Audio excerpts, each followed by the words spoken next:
Hola mis queridos hermanos y queridos amigos, un día más estamos otra vez reunidos, preparados para tener un estudio bíblico. Hoy es 21 de marzo, estamos en primavera, así que vamos sumando días y vamos avanzando poco a poco. Nos acercamos a un día glorioso en el que el Señor vendrá a buscarnos, no sabemos cuándo. Por eso tenemos que estar siempre velando y estando preparados. Y una forma de velar y prepararnos es estudiando la palabra de Dios todos los días. Así que bienvenidos a todos. Me alegro de que tengáis esa motivación de buscar al Señor con esa fidelidad, de buscarle en oración, de buscarle a través de su palabra. Nosotros aportamos nuestro granito de arena a este propósito y como cada día vamos a tener un estudio bíblico. Hoy volvemos a Génesis y vamos a entrar al capítulo 29 del libro de Génesis. Así que lo primero es pedirle al Señor su dirección. Vamos a rogarle a Dios que sea Él quien nos dirija y comenzaremos el estudio bíblico. Vamos a orar. Padre, estamos agradecidos por un nuevo día que tú, Señor, nos permites reunirnos con la intención de estudiar tu palabra. Tú eres el que provoca en nosotros ese deseo de buscarte. El Espíritu Santo intercede por nosotros con gemidos indecibles, dice tu palabra. Pues ahí estamos, Señor, con nuestras Biblias preparadas, dispuestos a abrirla y escuchar tu voz. Y por eso oramos pidiendo tu dirección, para que todo lo que podamos hablar y decir venga de ti, que sea para tu gloria, para honrar tu nombre y para edificarnos, que tu iglesia siga siendo edificada, que podamos cumplir la misión que tú nos has encomendado, como iglesia y a cada uno de nosotros. Ayúdanos a entender lo que nos quieras decir, el mensaje que tengas para cada uno. Guíanos tú, Señor, necesitamos escuchar tu voz un día más. Y muchas gracias por estar siempre con nosotros y por amarnos tanto. Gracias y te pedimos esta tu dirección en el nombre de nuestro Señor Jesucristo. Amén. Bien, queridos hermanos, como hemos dicho, podemos ir preparando nuestras Biblias en Génesis. Vamos a comenzar un capítulo, el capítulo 29. Así que seguimos con la historia de Jacob, este personaje del cual vamos a aprender cosas de cómo Dios trató con él, de las cosas que tuvo que enfrentar, de sus debilidades y de sus virtudes. Y antes de comenzar el estudio bíblico, pues solamente detenerme un momentito para mirar los saludos de los hermanos que han escrito en el directo. Margarita Mateo, Dolores ha escrito ahí la primera. Dios te bendiga a ti también. Benito también escribió buenas noches a todos mis hermanos, dice Benito.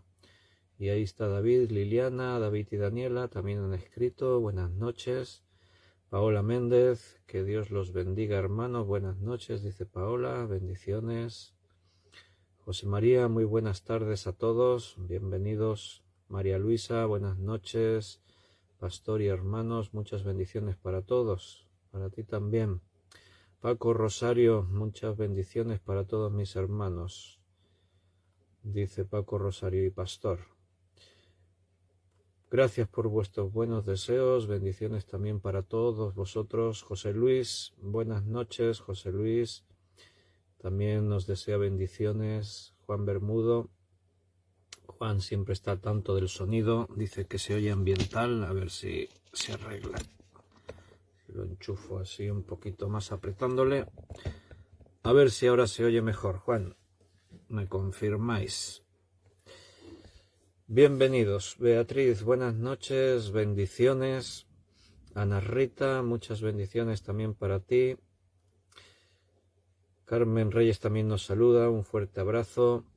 Y Gabriel y Yolanda también nos saluda. Buenas noches, bendiciones, que Dios nos bendiga con su palabra esta noche. Eso es lo que esperamos, que la palabra de Dios nos llene, nos bendiga, Bueno, se oye mejor, Juan. Juan tiene buen oído, ¿eh? Detecta de seguida si el sonido es ambiental o es del micrófono. Bien, pues vamos preparándonos. Tenemos la palabra de Dios abierta en Génesis capítulo 29. No se nota mucho la diferencia, dice Juan. Bueno, a ver. Debe estar sucia la clavija o algo. A ver si lo podemos limpiar un poco o hacer algo, no sé.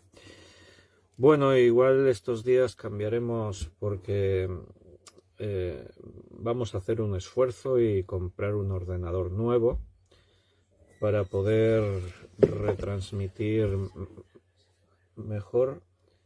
¿Se oye mejor ahora? ¿No? Está Belén dándome instrucciones aquí con la clavija. Dice que la meta, la saque de aquí la clavija, no sé qué. Bueno, no sé. A ver si se oye mejor. Si no, pues como se oiga. Así. Bueno, he probado otra vez de meter ahí, sacar la clavija, a ver qué. Bueno, os estaba diciendo que vamos a hacer un esfuerzo porque yo retransmito siempre desde el teléfono, porque mi ordenador tiene 12 años. O sea, casi ya es mayor de edad este ordenador. Y entonces pues intenté hacer los vídeos utilizando el ordenador, pero resulta pues que no, la tarjeta gráfica que tiene y todas esas historias yo no sabía. Aquí mi hijo Daniel pues me asesora y dice que no sirve, que no tiene la capacidad para hacer así vídeos en directo por YouTube o por Facebook y eso. Entonces, pues bueno, vamos a hacer un esfuerzo. Hemos pedido las piezas de uno para poder montar uno nuevo y tendremos un ordenador nuevo. Y entonces, pues ya así pues utilizaremos una cámara y un micrófono conectados directamente al ordenador.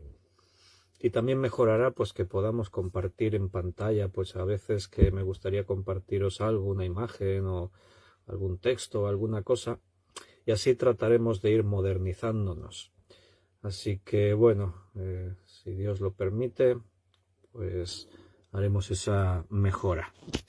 Y bueno, parece que no se mejora el sonido, ¿no? Hago el último intento, a ver si cambia algo y si no, pues tiramos para adelante. A ver. Bueno, vamos a Génesis capítulo 29, pero antes de meternos en el capítulo 29, el último día se nos quedó pendiente ahí una cosita de terminar de comentarla, porque veíamos que Jacob hizo voto a Jehová, y en ese voto Jacob le prometió a Dios que si él estaba con él y lo cuidaba y le proveía y todo, pues Jacob le reconoce y dice, tú eres mi Dios. Y también le prometió algo, y de todo lo que me dieres, el diezmo apartaré para ti. Bien, entonces ahí terminamos el último día. Y dijimos, bueno, comentaremos un poquito más acerca de esto del diezmo el próximo día al comentar, porque aquí se menciona el diezmo. Y siempre es una de las preguntas que más se suelen hacer los creyentes, si el diezmo pues es vigente para los cristianos o es algo del Antiguo Testamento. Y bueno, por un lado vemos, en este caso, la ley todavía no se ha dictado, por lo tanto, en la ley no se ha dicho que se tiene que dar el diezmo, pero ya estaba en el corazón de estos hombres como Jacob o Abraham también le dio los diezmos de todo a Melquisedec, que era sacerdote del Dios Altísimo. Entonces es un principio, el diezmo, que está establecido antes de la ley y después durante la ley. Ahora bien, en el Nuevo Testamento no se menciona el diezmo como una práctica de ofrendar, aunque podría ser un principio de dar, de ofrendar. A veces nosotros necesitamos eso, tener fórmulas, principios, costumbres, y el diezmo puede ser una buena fórmula. Pero en el Nuevo Testamento no se habla de diezmos, sí se habla de que cada uno según se haya propuesto, según haya prosperado, que así dé. La Biblia nos enseña a ser generosos. Entonces, el diezmo puede ser un buen principio, pero no tiene por qué. No sé si me explico. Según cada uno, según haya prosperado.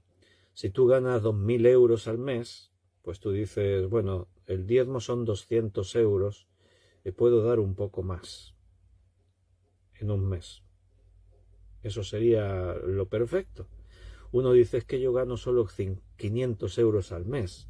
Dar el diezmo me representa un apuro porque tendría que pasar con 450 euros al mes. El diezmo de 500 serían 50. Entonces yo doy un poco menos del diezmo. La Biblia dice en el Nuevo Testamento, cada uno, según haya prosperado, que tu mano derecha no sepa lo que hace la izquierda. Ahora, eso sí, la Biblia nos enseña a ser generosos, a dar, porque el gesto de dar es una forma de demostrar que confiamos en Dios y que lo que tenemos es un reconocerle que es Dios quien nos lo da. Entonces, la economía siempre tiene que estar, pues, administrada con sabiduría, porque somos mayordomos de Dios y todo lo que tenemos no es nuestro, le pertenece a Él. Y el darle a Dios es una forma de reconocer nuestra fe en Él y que Él va a proveer todo lo que necesitamos. Entonces, no es que el diezmo esté abolido, pero en el Nuevo Testamento es como que es mucho más que el diezmo. Es diezmos y ofrendas, por así decirlo, ¿no? Pero siempre en esa libertad.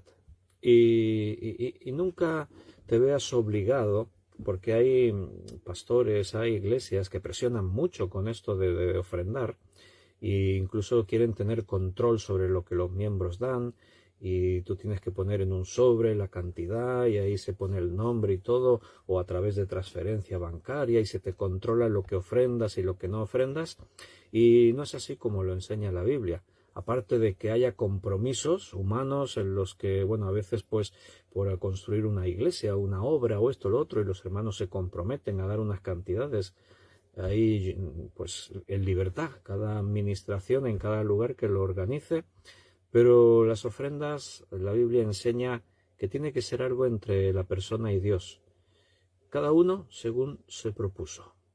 Tú te propones dar más que te propones dar menos. Eso es algo entre tú y el Señor. ¿Que tenemos que dar? Sí, claro, porque como iglesias, los bienes que administramos en común tienen que ser sostenidos por la comunidad, evidentemente. Si hay que pagar luz, si hay que pagar agua, si hay que pagar alquileres, si hay que pagar mantenimientos y cosas, pues es algo que toda la comunidad tiene que sostener con esas ofrendas. Pero en esa libertad anónima que cada uno dé como se proponga. Bien, eso es lo último que teníamos ahí la semana pasada, así que pasamos al capítulo 29, vamos a leer los 6 primeros versículos. Siguió luego Jacob su camino y fue a la tierra de los orientales, y miró y vio un pozo en el campo, y aquí 3 rebaños de ovejas que yacían cerca de él, porque de aquel pozo abrevaban los ganados, y había una gran piedra sobre la boca del pozo. Y juntaban allí todos los rebaños y revolvían la piedra de la boca del pozo y abrevaban las ovejas y volvían la piedra sobre la boca del pozo a su lugar. Y les dijo Jacob: Hermanos míos, ¿de dónde sois? Y ellos respondieron: De Harán somos. Y él les dijo: ¿Conocéis a Labán, hijo de Nacor? Y ellos dijeron: Sí, le conocemos. Y él les dijo: ¿Está bien? Y ellos dijeron: Bien. Y he aquí Raquel, su hija, viene con las ovejas. Y él dijo, bueno, ahora paramos ahí un momentito, nos detenemos ahí un poco y después seguiremos avanzando. Bien, después de la visión que Jacob tuvo en ese sueño, en Betel, retoma su camino. Evidentemente, me imagino que después de esa visión el ánimo estará bien alto. Estábamos tratando de imaginarnos cómo fue la salida de su casa, de la casa de Isaac y de Rebeca, con miedo, con urgencia, temiendo de que su hermano Esaú le pueda hacer daño, le pueda matar por venganza, y sale solo. Es muy posible que sea la primera vez que hace un viaje así, él solo, porque según el relato bíblico, pues es un hombre de casa, de estar cerca de su madre. Entonces, pues nos imaginamos que debía tener miedo, tenía que estar abrumado por las circunstancias, pero vimos que después de ese sueño él se levanta y ahora estamos leyendo que tomó su camino y fue a la tierra de los orientales, y me imagino que con mucho más ánimo después de que Dios ha hablado con él y le ha revelado que él va a estar bendiciéndole, que él le va a estar cuidando, que todo lo que le prometió a su padre Abraham lo va a cumplir ahora en él. Digo padre Abraham, que es en el lenguaje bíblico, era el abuelo, pero ahí tú sabes que es un hebraísmo, un modismo hebraico, referirse al abuelo, al bisabuelo, incluso a un descendiente muy lejano como el padre, y Abraham pues tiene ese título, padre, pero su padre es Isaac, Abraham es su abuelo. Pero tal como él le prometió a Abraham y se lo confirmó a Isaac, ahora personalmente se lo dice a Jacob. Y dice que salió hacia la tierra de los orientales. ¿Y quiénes son los orientales?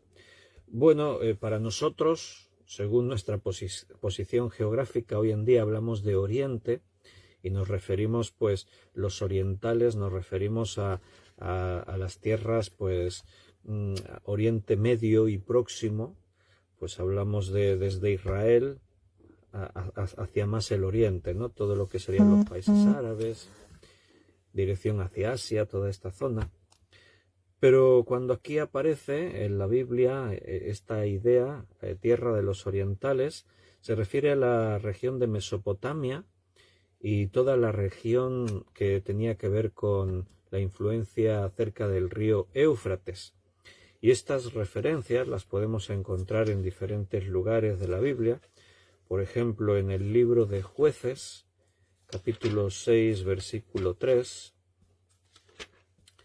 en el libro de Jueces 6, 3 dice: pues sucedía que cuando Israel había sembrado, subían los madianitas y amalecitas y los hijos del oriente contra ellos, y subían y los atacaban. Los hijos del oriente, los orientales. Y ahí se mencionan a madianitas y amalecitas. También en el primer libro de Reyes, utilizando este lenguaje, y estas referencias pues nos ayudan a veces a ubicar geográficamente las cosas. En primer libro de Reyes, capítulo 4, versículo 30, también ahí dice: era mayor la sabiduría de Salomón que la de todos los orientales, y que toda la sabiduría de los egipcios. Notas cómo se mencionan diferentes regiones: egipcios, Salomón con el pueblo de Israel, y aparte se menciona a los orientales. O también en el libro de Job, podemos ver en el capítulo 1 de Job, versículo 3, dice: y su hacienda era 7.000 ovejas, 3.000 camellos, 500 yuntas de bueyes, 500 asnas y muchísimos criados, y era aquel varón más grande que todos los orientales. Así que a Job lo ubicamos como un oriental. Estaba ubicado en Oriente porque se compara las riquezas que él tenía, mayores que todos los demás vecinos suyos, que más que todos los orientales, dice ahí. Entonces, volviendo a Génesis 29, siguió luego Jacob su camino y fue a la tierra de los orientales, y miró y vio un pozo en el campo. Siempre, y ya lo vimos en la historia de Abraham cuando envía a buscar esposa para Isaac, como el siervo de Abraham tomó la decisión de ir al pozo, porque ahí es donde las doncellas venían a sacar agua, y entonces él venía con una idea. Dijimos que en los pozos pues era un lugar de encuentro. Todo el pueblo pasaba cada día por el pozo. Tenían que venir allí las doncellas a sacar agua y los pastores a darle de beber a los rebaños. Entonces era un lugar para poder encontrarse con cualquier persona del pueblo. Entonces, bueno, también en este caso Jacob, al ver el pozo, pues se queda allí, se acerca a los pastores para preguntarles el lugar lógico para contactar. Y dice que había 3 rebaños de ovejas que yacían cerca de él, porque de aquel pozo abrevaban los ganados. Y dice: y había una gran piedra sobre la boca del pozo.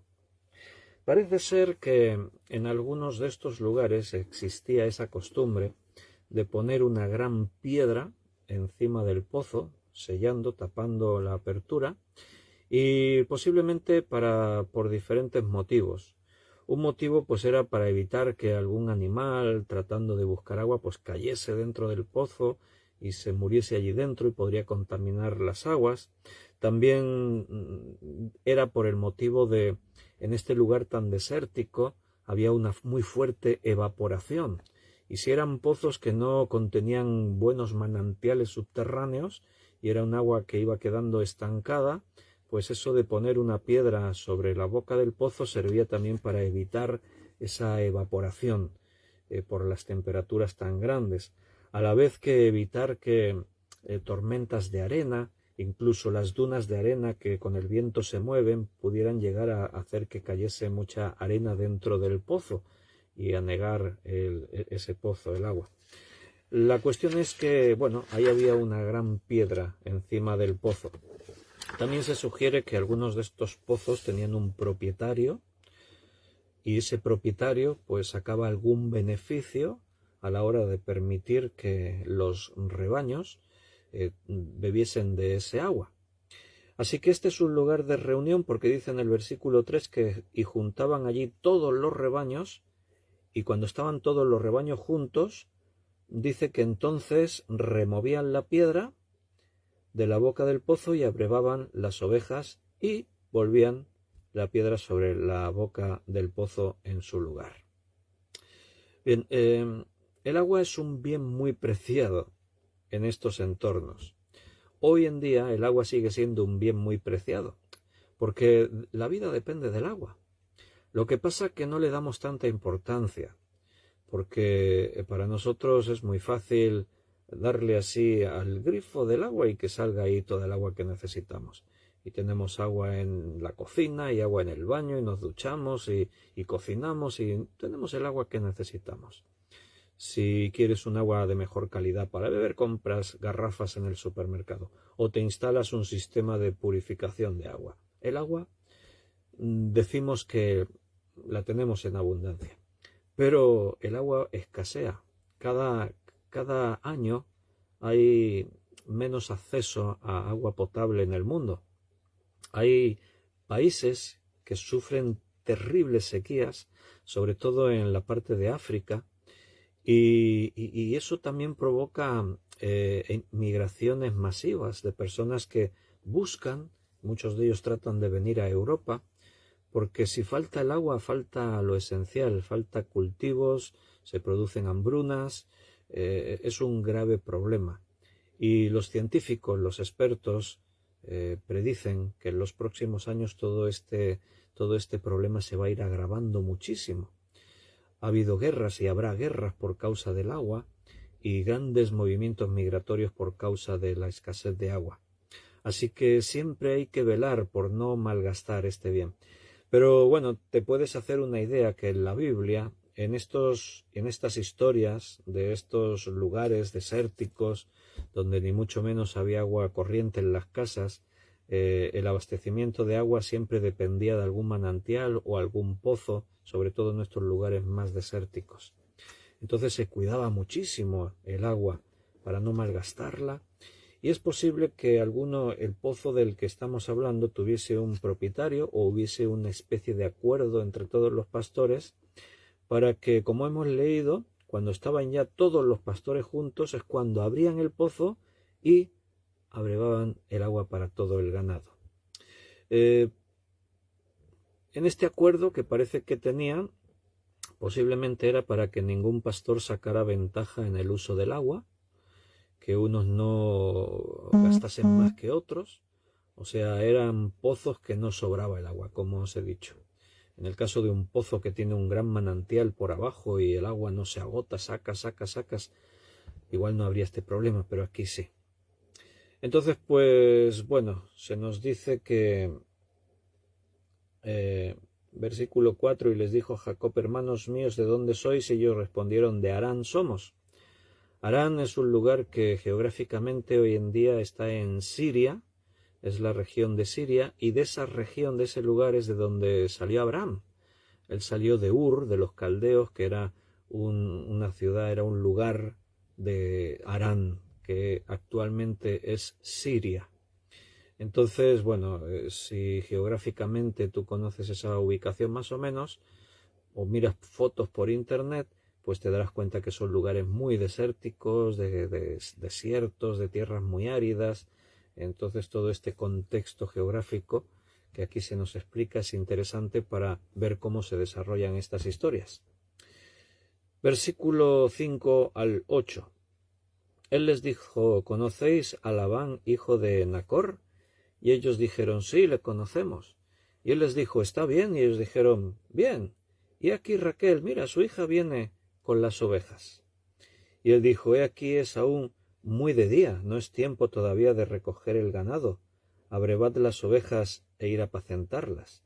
Y ellos respondieron: no podemos hasta que se junten todos los rebaños y remuevan la piedra de la boca del pozo para que abrevemos las ovejas. Ahí está ese detalle que estábamos comentando. Por algún motivo especial, en este pozo estaba acordado de esta forma, que hasta que no estuviesen todos los rebaños juntos, no se abría la boca del pozo y entonces bebían, repartían el agua para todos. Así que vemos elementos comunes en esta historia con la historia de cuando el siervo de Abraham fue a buscar esposa para Isaac y encontró a Rebeca. Hay elementos comunes, no es la historia igual, evidentemente, pero sí que en aquel caso el siervo oró, si te acuerdas lo estudiamos, la doncella que venga y me diga, y yo le diga dame de beber y ella se preste y también me diga sacaré agua para tus camellos y tus animales.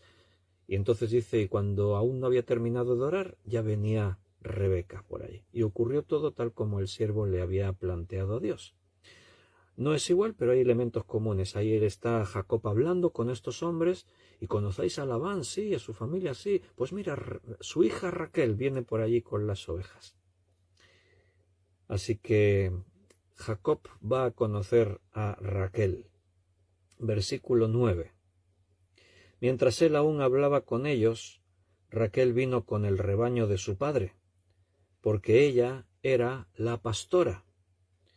Y sucedió que cuando Jacob vio a Raquel, hija de Labán, hermano de su madre, y las ovejas de Labán, el hermano de su madre, se acercó Jacob y removió la piedra de la boca del pozo y abrevó el rebaño de Labán, hermano de su madre. Bien, aquí hay un detalle. Se nos dice que Raquel era pastora, no pastora de una iglesia. No nos sirve este versículo para responder a la pregunta: ¿puede ser una mujer pastora? Sí, mira, pero de ovejas en este caso, ¿no? El otro tema está para desarrollarlo. Era costumbre que las hijas más jóvenes solteras guardaban los rebaños. Y Raquel es la hermana menor, después sabemos que la hermana mayor se llama Lea, y por lo tanto Raquel hacía esta función de pastora. Ella era la que se cuidaba de los rebaños y venía con las ovejas de su padre al pozo para darles de beber. Y cuando Jacob la ve, bueno, pues podríamos decir que fue amor a primera vista, por todo lo que vemos que ahora se nos cuenta que ocurrió. Fíjate en el versículo 11, y Jacob besó a Raquel y alzó su voz y lloró.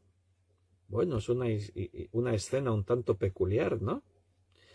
Ve a Raquel, se presentan, ella es hija de Labán, que es tío de Jacob, es el hermano de Rebeca, y al conocerla, pues la besa, alzó su voz y lloró. Yo me imagino a Raquel, ¿no? Bien, mirando a Jacob y qué tipo más raro, alzando la voz y llorando. Bueno, quizás a nosotros nos sorprende un poco, pero saludar con un beso era una costumbre práctica dentro de lo normal cuando se conocían así entre familiares, porque es un poquito más adelante, ahora cuando leamos que Labán se encuentra con Jacob, también dice que lo abrazó y lo besó y lo trajo a su casa. Entonces era una costumbre de saludar con un beso a un familiar así que llegaba por sorpresa de lejos, que se encontraban. Y entonces, por eso no es extraño que Jacob besa a Raquel. Lo de llorar y alzar la voz, entendemos que es porque Jacob está muy agradecido de haber llegado al final de su viaje, haber encontrado lo que había venido buscando, a la familia de su madre.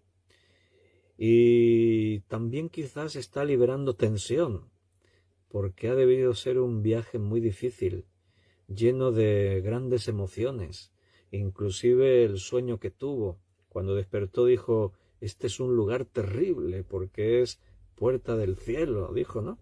Casa de Dios y puerta del cielo. Así que ha sido un viaje duro, sin saber si encontraría. No tenían GPS en esa época, así que los viajes eran, pues, vamos, siguiendo las estrellas, siguiendo los caminos que se formaban, pero era una aventura. No era como hoy en día, que te montas en el coche, pones el GPS. Antes del GPS tenías los mapas, ellos no tenían ni mapas siquiera. Entonces, por eso cuando él llega al pozo, pregunta, ¿de dónde sois? Entonces, bueno, él sabe que está en la región de Oriente, pero no sabe bien, ¿no? Y le dicen, somos de Harán.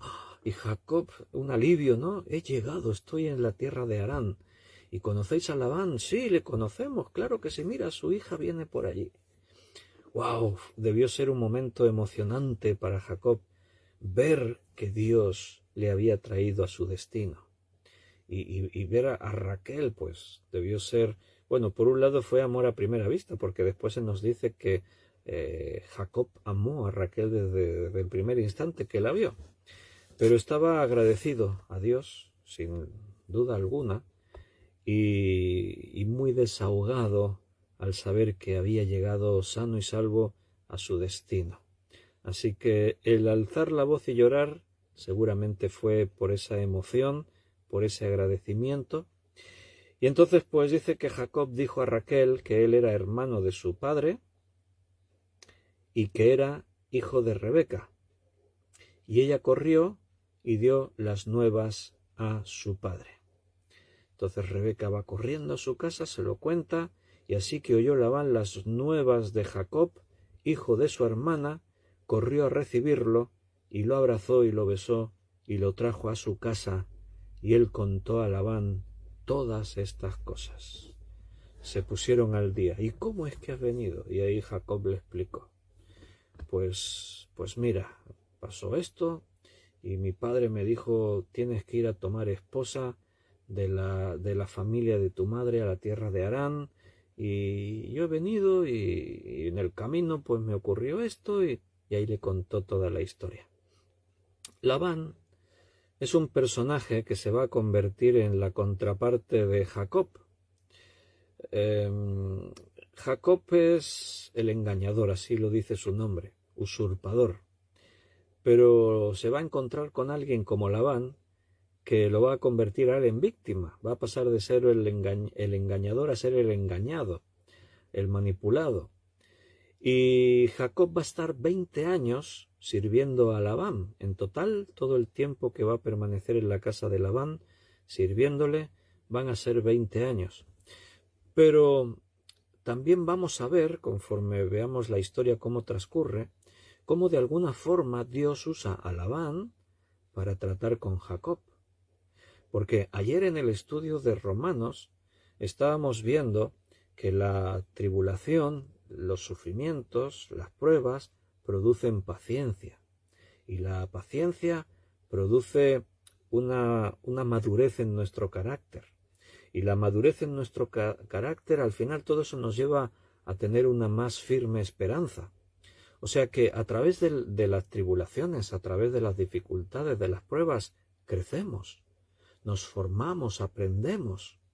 Y Jacob va a aprender en la casa de Labán, va a aprender muchas cosas. Su carácter se va a tener que ir moldeando. Dios nos toma como un vaso de barro y nos da forma. Al principio somos eso solo, un montón de barro. como el alfarero, porque esa es una figura metafórica que la Biblia utiliza para referirse a cómo Dios nos da forma. Dice que somos vasos en manos del alfarero. Pues Dios nos va dando la forma y nos va puliendo y nos va dando la forma útil de poder ser serviciales. Y eso es lo que va a hacer con Jacob. Lo va a moldear, va a tratar con él.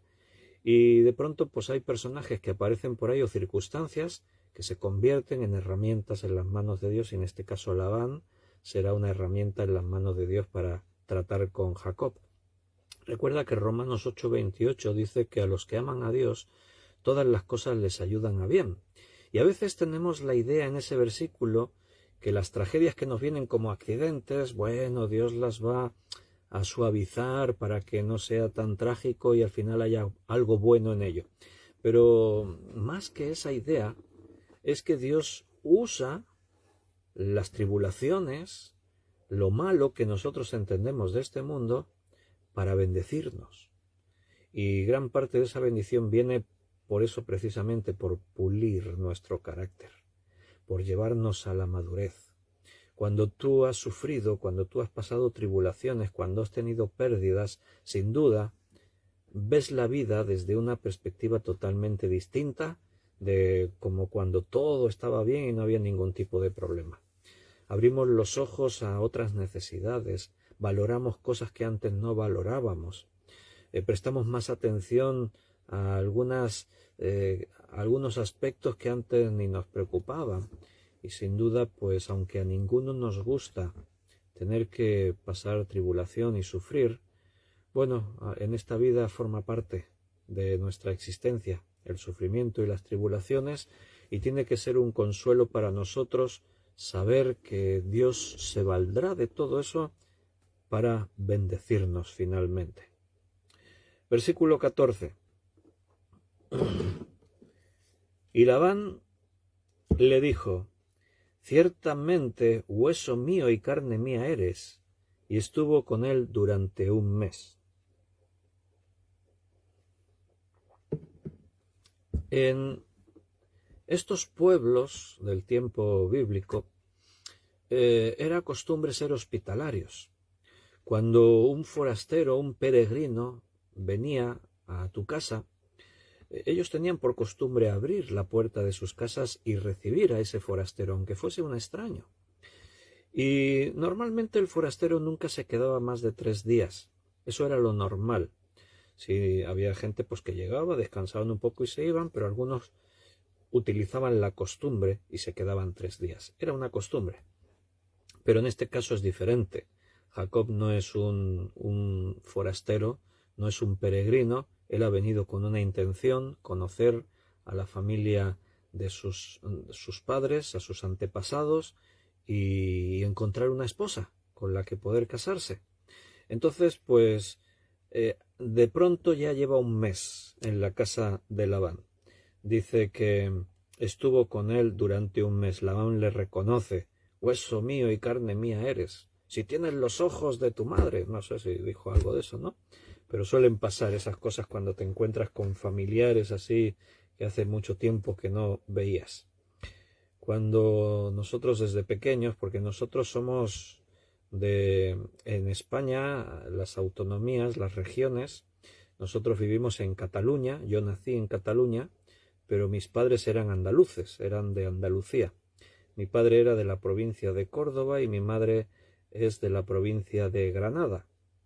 Entonces, desde pequeñitos, pues nuestros padres nos llevaban de viaje a Andalucía, íbamos allí a Andalucía.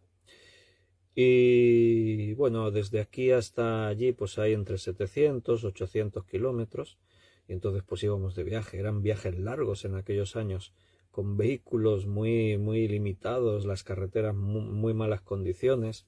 De hecho, las primeras veces que fuimos, íbamos en una motocicleta con sidecar. Sidecar es eso que se acopla a una moto al lado, que tiene capacidad para una persona.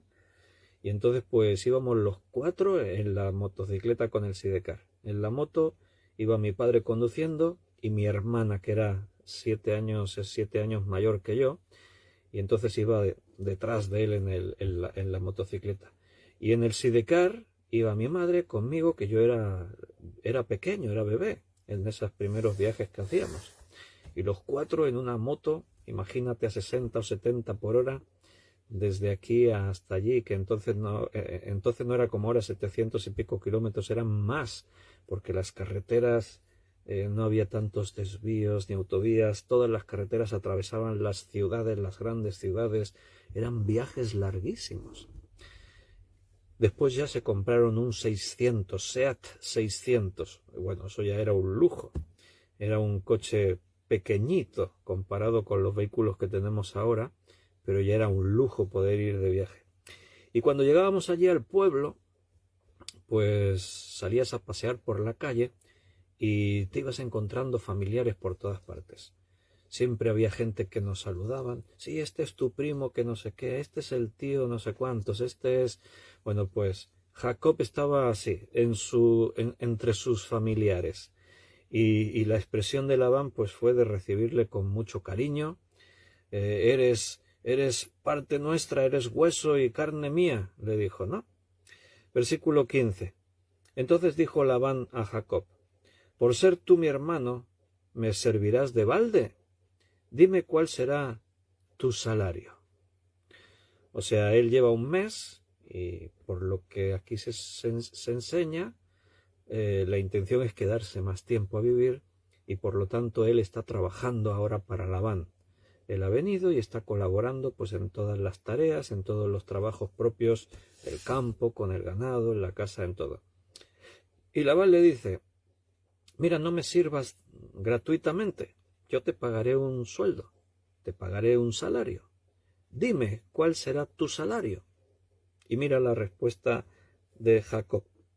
Labán tenía 2 hijas, el nombre de la mayor era Lea y el nombre de la menor Raquel.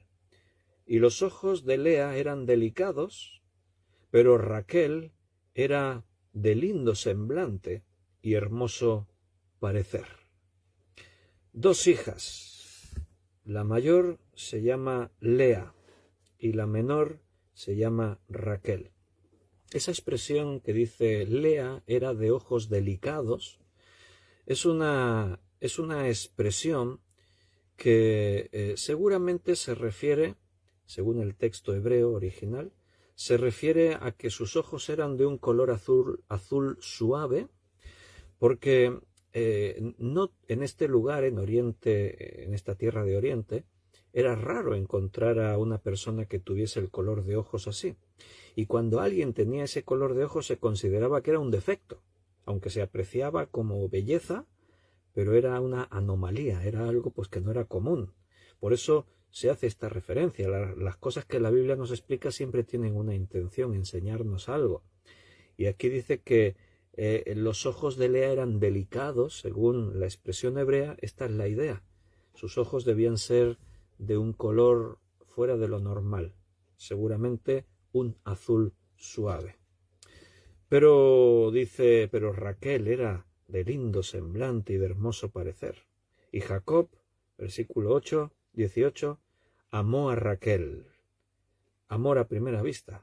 Desde que la vio venir hacia el pozo, Jacob se enamoró de Raquel. Así que le dijo a Labán, yo te serviré 7 años por Raquel, tu hija menor. O sea, yo te pagaré un salario por trabajar para mí. ¿Qué quieres? Mira, yo viviré aquí en tu casa, comeré en tu mesa, pero después de 7 años de servirte y trabajar para ti, me darás a tu hija menor, a Raquel. ¿Por qué llegan a por qué le propone Jacob esto a Labán? Bueno, aquí vemos varias cosas. Estas situaciones no se hacían así. Ya vimos en el caso de Isaac y en otros casos en la Biblia, lo podríamos ver de igual manera. Cuando tú te proponías como hizo Abraham, ves a buscar una esposa para Isaac. ¿Y qué hizo el siervo? Como Abraham le dijo, se llevó una dote, se llevó camellos, se llevó joyas, oro, piedras preciosas. Lo normal cuando tú buscabas una esposa es que se diese una dote, se diese una serie de bienes a la hora de cerrar el trato de un acuerdo matrimonial. Pero evidentemente Jacob no tiene dote. Ha salido huyendo de la casa de sus padres. Alguno dirá, pero Isaac lo bendijo como el primogénito. Y dijimos que el primogénito recibía el doble de la herencia que los demás hijos.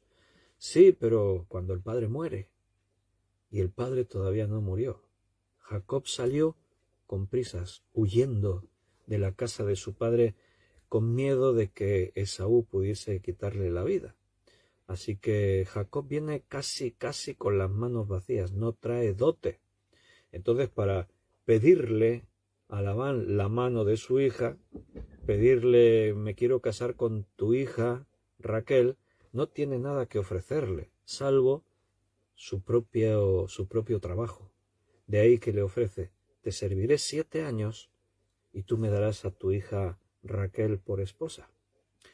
Y esto ocurrió. Labán estuvo de acuerdo en un principio, después veremos la historia cómo se fue desarrollando. Me imagino que en el mes que él ha estado con Labán, Labán es muy avispado, ya vamos a verlo también, ya hemos dicho que se va a convertir en el engañador contra Jacob, y ha debido ver que Jacob es un muy buen trabajador, es un buen partido. O sea, él se ha dado cuenta que Jacob trabaja muy bien y lo que hace es bendecido. ¿Por qué? Porque Dios está con Jacob. Esta es una característica que tú ves en la Biblia, sobre todo en el Antiguo Testamento. Lo ves que aquellos hombres de Dios, aquellos hombres con los que Dios estaba con ellos, eran bendecidos y la gente que les conocía les reconocían esto rápidamente. José fue una de sus principales características que todos vieron era esta, que lo que José hacía prosperaba. Incluso en los sueños Dios le dio la sabiduría y todo lo que José administraba era prosperado. En el caso de Jacob también, lo que Jacob hace, prospera. Lo que Abraham hacía, prosperaba. Lo que Isaac hacía, todo iba bien. ¿Por qué? Porque Dios estaba con ellos. A veces quizás no nos damos cuenta de ese detalle, no somos conscientes.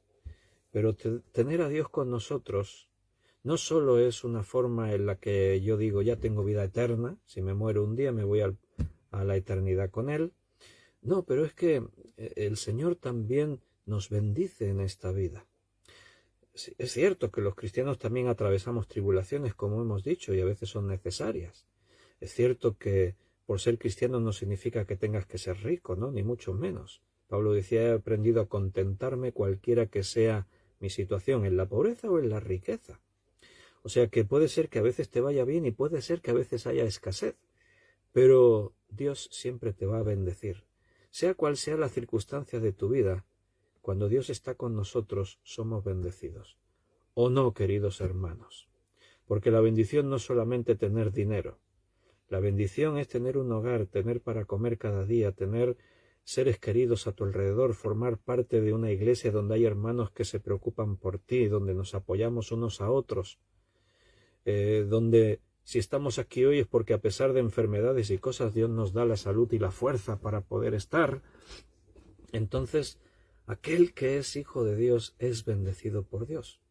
Y los que te rodean muchas veces se van a dar cuenta de ese detalle. Y Labán, que estaba muy atento, sin duda se dio cuenta de que este Jacob es un tipo especial.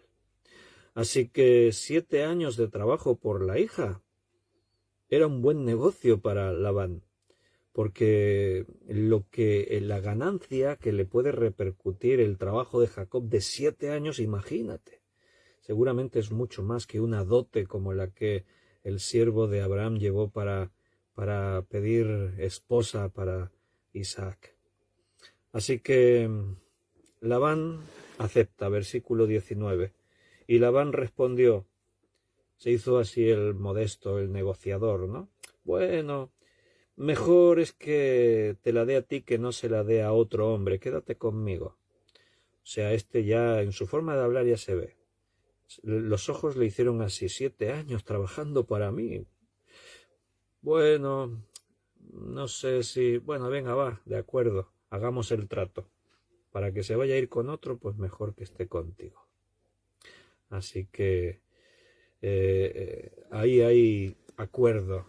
Jacob y Raquel están comprometidos. Esta es una de las uniones más románticas del Antiguo Testamento por todas estas circunstancias. Porque en otros casos, Isaac cuando vio a Rebeca se enamoró de ella y también fue... Pero este es distinto, porque es Jacob el que va y ve a Raquel que viene y cuando la ve vio que era hermosa y se enamora de ella. Ahora cuando pasa lo que viene a continuación, todo eso se confirma, el amor que él tiene por Raquel. Y por este detalle, para conseguir casarse con ella, Jacob estaba ahí. Seguramente, ahí en la Biblia no nos da todos los detalles, pero es muy posible que Jacob orase a Dios, le dijese, Señor, mi padre me mandó aquí para buscar esposa, pero no tengo dote, ¿cómo voy a conseguir una esposa? Y tú sabes que me he enamorado de Raquel y cuando Labán le ofreció, no trabajes en balde para mí, yo te daré un salario, ¿qué quieres? Y entonces él con temor, me imagino, podía haberle pedido menos años. Trabajaré para ti 3 años. Quizás Labán acepta. Pero le dijo 7. 7 años son muchos años trabajando gratis por una mujer. Por eso digo, es una de las uniones más románticas que hay en el Antiguo Testamento porque todo fue fruto del amor, sin duda. Mira el versículo 20. Así sirvió Jacob por Raquel 7 años y le parecieron pocos, como pocos días, porque la amaba. Bueno, los miércoles estamos con el romance perpetuo. El miércoles pasado estábamos viendo cómo manejar el conflicto y este miércoles vamos a ver precisamente la parte romántica, cómo alimentar ese amor, cómo buscar que el romanticismo, todo eso pues avive la relación, ¿no?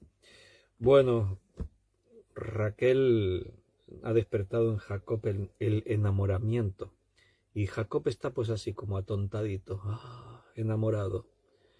Le sirvió 7 años y a él le parecieron como unos pocos días porque la amaba. O sea, estaba dispuesto a pagar el precio que fuese por Raquel. Pero ahora ocurre algo que Jacob no se esperaba y que pone en marcha la dinámica engañosa de Labán. Versículo 21. Entonces dijo Jacob a Labán, dame mi mujer, porque mi tiempo se ha cumplido para unirme a ella. El día soñado por fin llegó. Entonces Labán juntó a todos los varones de aquel lugar e hizo banquete. O sea, se organizó una boda como era costumbre en estos lugares de Oriente. Estas bodas duraban como una semana. Se invitaba a toda la gente, conocidos, amigos, vecinos. Se hacía un gran banquete. En este banquete estaba comprendido esa semana, o sea, la gente iba y venía, pero durante toda la semana había fiesta, eran unas bodas. Pero fíjate lo que dice, y sucedió que a la noche tomó a Lea su hija y se la trajo, y Jacob se llegó a ella sin saberlo, sin darse cuenta. O sea, tú dices, ¿cómo es posible? Bueno, metámonos, vamos a tratar de imaginarnos la situación. Hay una fiesta principal de bodas. El primer día de la fiesta, en la gran cena, se bebe vino, se celebra y la esposa espera al esposo en su habitación, en su alcoba. El esposo está de fiesta. Seguramente Jacob ha bebido vino, bastante vino. Tiene un poco la visión nublada. Y en las habitaciones, en las casas, la luz o era muy escasa o simplemente no había. Así que cuando Jacob ya viene a la habitación para encontrarse con su esposa Raquel, él entra hay muy poca luz, está oscuro, las esposas, la costumbre es que cubrían su rostro, en algunos versículos bíblicos se menciona esto, que tenían un velo cubriendo su rostro, y entonces pues Jacob duerme con Lea, pasan la noche juntos, y él no se ha dado cuenta de que le han engañado. Él cree que está uniéndose a Raquel, por la que sirvió 7 años, y resulta que no es Raquel, es Lea. ¡Wow! Fíjate. Bueno, esto nos enseña una gran verdad, y es que Labán no tenía ni idea de música. ¿Por qué digo esto yo ahora? Porque Jacob le pidió la menor y él le dio la mayor. Bueno, no sé si alguien lo pilla o algunos no lo pillan. El que lo pille, lo pilla. Es un chiste malo. ¿Lo ha pillado alguien o no sabía de música? Le pidió la menor y le dio la mayor. Bueno, si alguien no lo pilló, pues nada. Ya os lo vais pensando esta noche. ¿Dónde estábamos? Versículo 24. Y dio Labán su sierva Zilpa a su hija Lea por criada. Era costumbre que en un contrato matrimonial pues se obsequiaba con una criada como parte de esa unión matrimonial del contrato. Así que Lea se casa con Jacob sin que él lo sepa y viene con una criada, con Zilpa. Jacob es bendecido por Dios, como hemos dicho. Es un buen trabajador. Y Labán no quiere que se vaya. ¿Por qué lo engañó? Porque él tiene sus intenciones, como ahora vamos a ver a continuación. O sea, Jacob es un muy buen partido. Así que esto no ocurrió así sin más por el principio de que la costumbre es que la hija mayor se case antes que la menor y tal. No. Labán tenía intenciones. Cuando vino la mañana y Jacob se despierta y mira para el lado y ve a Lea, dice, ¿qué ha pasado aquí? Entonces vio que era Lea y Jacob dijo a Labán, ¿qué es esto que me has hecho? ¿No te he servido por Raquel? ¿Por qué pues me has engañado? ¡Wow! Vemos al engañador siendo engañado. Labán es hermano de Rebeca, no nos olvidemos. Es muy posible pues que esto ya lo lleven en los genes, porque la que incitó a Jacob al engaño recuerda que fue Rebeca. Fue ella la que le dijo, tu padre va a bendecir a tu hermano, ven, vamos a vestirte con las ropas de tu hermano, te vamos a poner el pelo ahí de una cabra y tal, y Jacob tenía sus dudas, pero ¿y si se... No, ves, porque... O sea que fue Rebeca la instigadora, la que animó a Jacob. Y ahora es Labán, el hermano de Rebeca, el que ha organizado un engaño. Jacob dice, ¿por qué me has engañado? Me prometiste a Raquel. Eso de que es costumbre no se hace así en nuestro lugar, que se dé la menor antes que la mayor. ¿Te das cuenta? La menor antes que la mayor. Pero esto no es música, esto es las hijas de Labán. Algunos lo pillaron por ahí. Juan dice las notas musicales. El la es la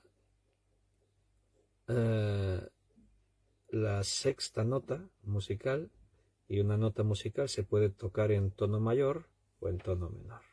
Bueno, entonces él se siente engañado, me has engañado. ¿Por qué? Está bien que tengas esa costumbre, pero si me lo hubieses dicho antes, habríamos negociado, habríamos hablado. Pero tú dijiste, sí, sírveme por 7 años y te daré a Raquel, y no me has dado a Raquel, me has dado a Lea. Y esto pues de pronto es un duro golpe para Jacob, porque él no ama a Lea, él ama a Raquel. Y las cosas no son como él se imaginaba. Pero ahí está la intención de Labán. Cumple la semana de esta, ahí está el detalle de que la boda dura una semana, cumple la semana de esta, pasa el tiempo de la boda, y se te dará también la otra. Eso sí, por el servicio que hagas conmigo, otros 7 años. No tendrás que esperarte 7 años más para tener a Raquel. No, después de la semana de la boda con Lea, ya tendrás a Raquel. Pero te comprometes a servirme otros 7 años por ella. ¡Qué listo, Labán! Lo que quiere Labán es que se quede todo ese tiempo, porque mientras Jacob está ahí, como más adelante iremos viendo en la historia, mientras Jacob está con Labán, Labán es mucho más bendecido que antes que llegase Jacob a trabajar con él. Así que pasada la semana, hizo Jacob así, y cumplió la semana de aquella, y él le dio a Raquel su hija por mujer.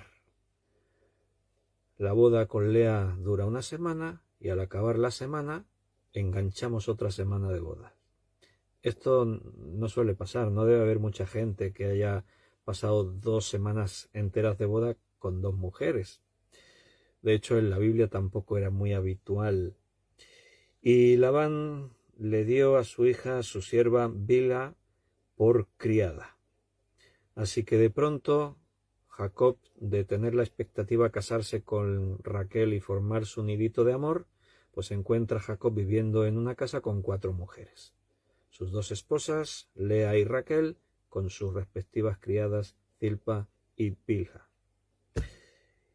Y se llegó también a Raquel y la amó también más que a Lea, y sirvió a Labán aún por 7 años.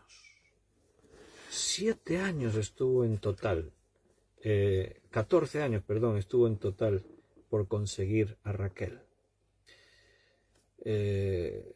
7 años y tiene 2 esposas, pero ahora tiene que servir otros 7 años más por haberle entregado también a Raquel. 14 años por una mujer, eso es amor, ¿verdad que sí? Aquí hay un detalle interesante que tenemos que comentar, porque a partir de aquí la historia se nos va a mostrar que Lea le va a dar hijos a Jacob. Raquel es estéril, no le da hijos. Esto es un problema. Raquel se siente desplazada, se siente mal porque no tiene hijos. Así que le pide a Jacob que tenga hijos con su sierva. Lea ha tenido 4 hijos. Al ver que Raquel da a su sierva para que tenga hijos con ella, Lea también ofrece, ya que parece que no tiene más hijos, ofrece también a su esclava para que también tenga hijos con ella. Total, que las 12 tribus de Israel vienen de 4 mujeres distintas.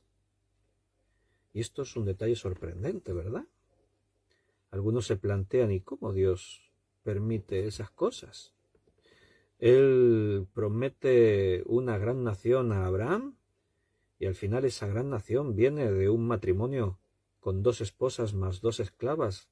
O sea, el pueblo, la nación de Israel, viene de 4 mujeres distintas. Un detalle, mira, Levítico 18:18. Primero, para que veas que no es el ideal de Dios que ocurran estas cosas. O sea, Dios no tiene esa intención, no fue Dios el que provocó esto. Esto viene provocado por causa de los hombres. Si Labán no engaña a Jacob, pues estaríamos hablando del matrimonio de un hombre con una mujer. ¿Qué hubiese pasado después? Quizás la historia se repite como con Sara, que también Raquel es estéril, no puede tener hijos. Y ellos oran a Dios y esperan en Dios, y Dios le promete hijos, porque finalmente Raquel tuvo 2 hijos. Pero hubiesen buscado tener hijos con la esclava antes.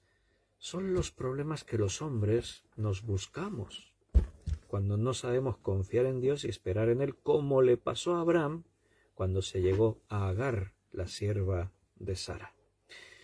¿Y Dios qué hace con todo esto? Pues mira, Dios tiene que permitir cosas en nuestras vidas.